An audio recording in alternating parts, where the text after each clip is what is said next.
Antes de o Brasil ser rotulado como um país de industrialização tardia, dependente de tecnologias externas e eternamente em desenvolvimento, existia um momento real, amplamente documentado por registros históricos e econômicos, em que o nosso destino poderia ter seguido um caminho completamente diferente.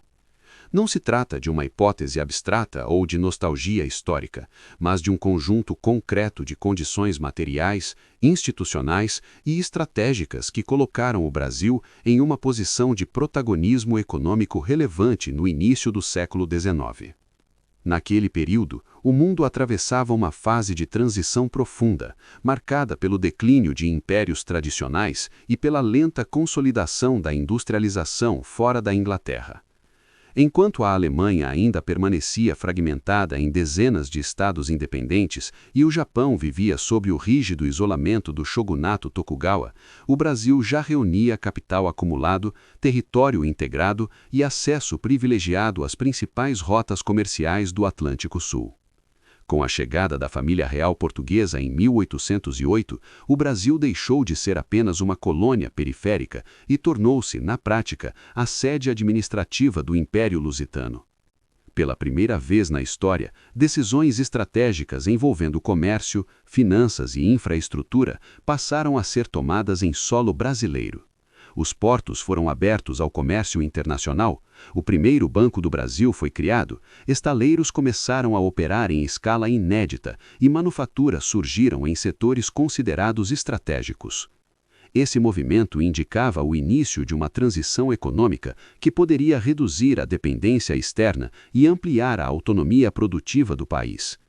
Nas elites políticas e administrativas do Rio de Janeiro, discutia-se não apenas exportação de produtos primários, mas transporte interno, sistemas energéticos, comunicações e integração territorial. Esse cenário criava bases reais para uma transformação estrutural, mas nos bastidores do poder, escolhas sustentadas ao longo do tempo começaram a redefinir silenciosamente o futuro nacional. Este vídeo não busca apontar culpados individuais ou narrar teorias conspiratórias, mas analisar como decisões institucionais moldaram um modelo econômico resistente à industrialização. E para compreender esse processo com clareza, nenhuma figura histórica é mais emblemática do que Irineu Evangelista de Souza, conhecido como o Barão de Mauá. Mauá não foi apenas um empresário bem-sucedido, mas um agente de transformação econômica em escala nacional. Ele fundou a primeira ferrovia do Brasil, implantou sistemas modernos de iluminação urbana a gás, conectou o país à Europa por meio de cabos telegráficos submarinos e construiu o maior estaleiro de fundição da América Latina.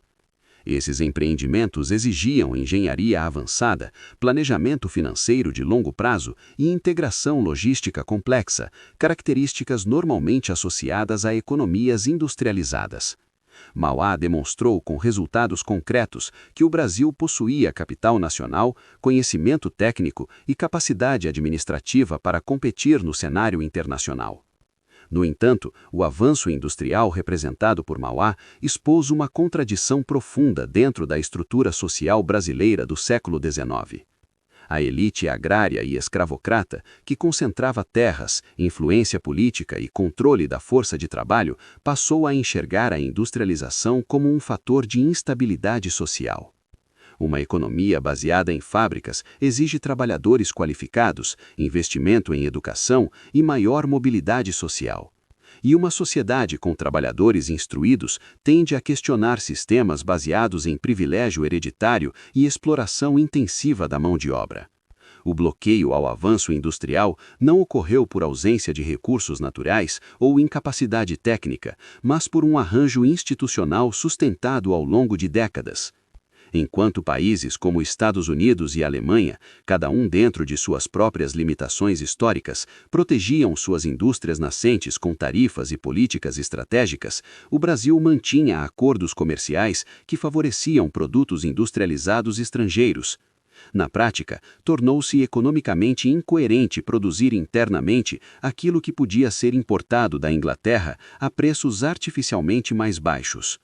Indústrias nacionais perdiam competitividade antes mesmo de atingir maturidade produtiva. Esse modelo consolidou o Brasil como um grande exportador de produtos primários, como café, açúcar e algodão. A diversificação econômica foi substituída por uma estabilidade aparente que concentrava a renda e limitava a inovação tecnológica. Quando a escravidão foi finalmente abolida, o país não possuía um projeto industrial estruturado capaz de absorver milhões de novos cidadãos livres no mercado de trabalho. As consequências sociais dessa ausência de planejamento ecoam até hoje nas desigualdades estruturais que marcam a sociedade brasileira. As crises contemporâneas, caracterizadas pela desindustrialização, pela exportação de matérias-primas brutas e pela dependência tecnológica, não surgiram de forma repentina.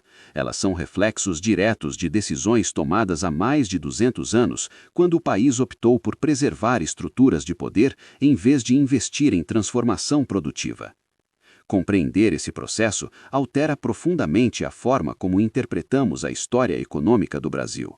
O Brasil não fracassou por incapacidade, mas foi moldado para não decolar plenamente. No próximo episódio, revelaremos como outra decisão silenciosa facilitou a transferência de riquezas estratégicas do subsolo brasileiro para o controle externo. A história do Brasil não é apenas um registro do passado, mas uma ferramenta essencial para compreender o valor de seu trabalho e as escolhas que ainda definem o futuro do país. Se este conteúdo faz sentido para você, inscreva-se no Gabinete de Curiosidades, curta o vídeo e participe da conversa nos comentários.